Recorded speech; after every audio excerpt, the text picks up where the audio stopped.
Hello everyone. In today's lecture, we are going to study about trigonometry.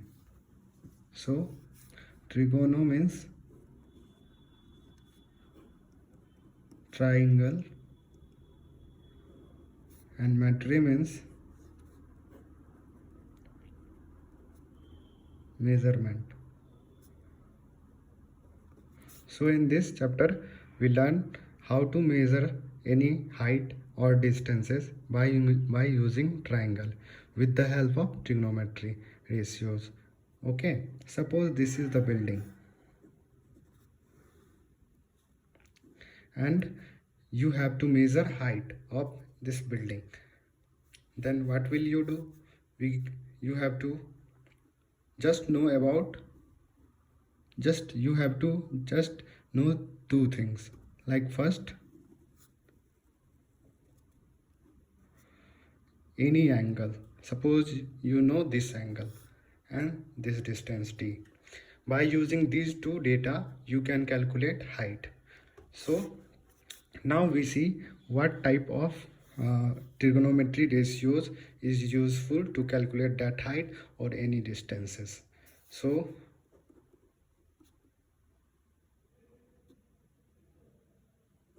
trigonometry ratios.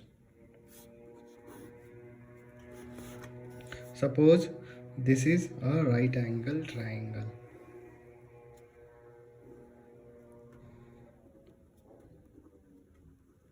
ABC is a right angle triangle, right angle at B.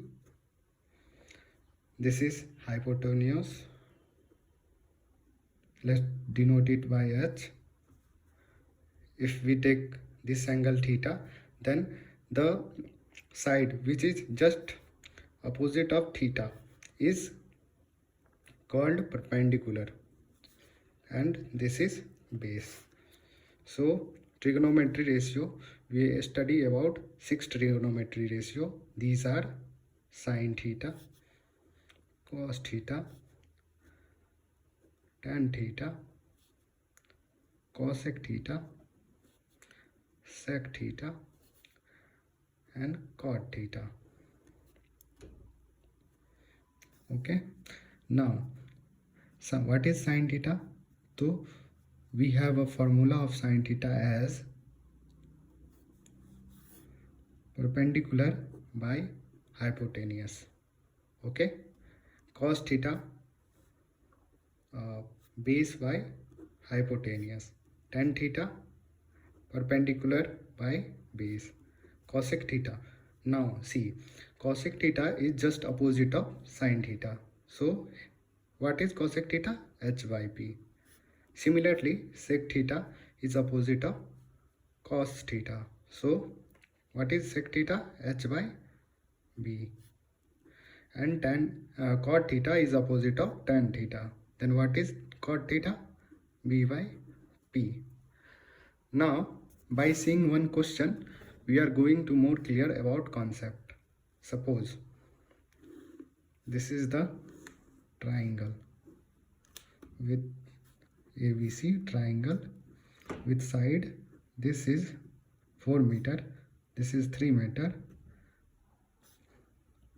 So now this angle is alpha and this angle is theta. So we have to calculate sin alpha, cos alpha, tan alpha, sin theta, cos theta, tan theta. Then first what will we do? First we calculate this h. As we know that h is root under perpendicular square plus base square. So we get this as 5. Now see sin alpha will be perpendicular by h, and in this triangle opposite of alpha is BC. Then here perpendicular is BC. BC is 3 meter and h is 5 meter. 3 by 5. Again see sin theta. Sin theta is again P by h. but in this case of theta, P is just opposite of theta, that is 4. Then 4 meter by 5 meter. We got sin theta as 4 by 3. Similarly, you will going to calculate cos theta, cos alpha, cos theta, tan alpha, tan theta. So this is the concept, like opposite of angle, there we take perpendicular and the remaining side will be base. Okay, thank you.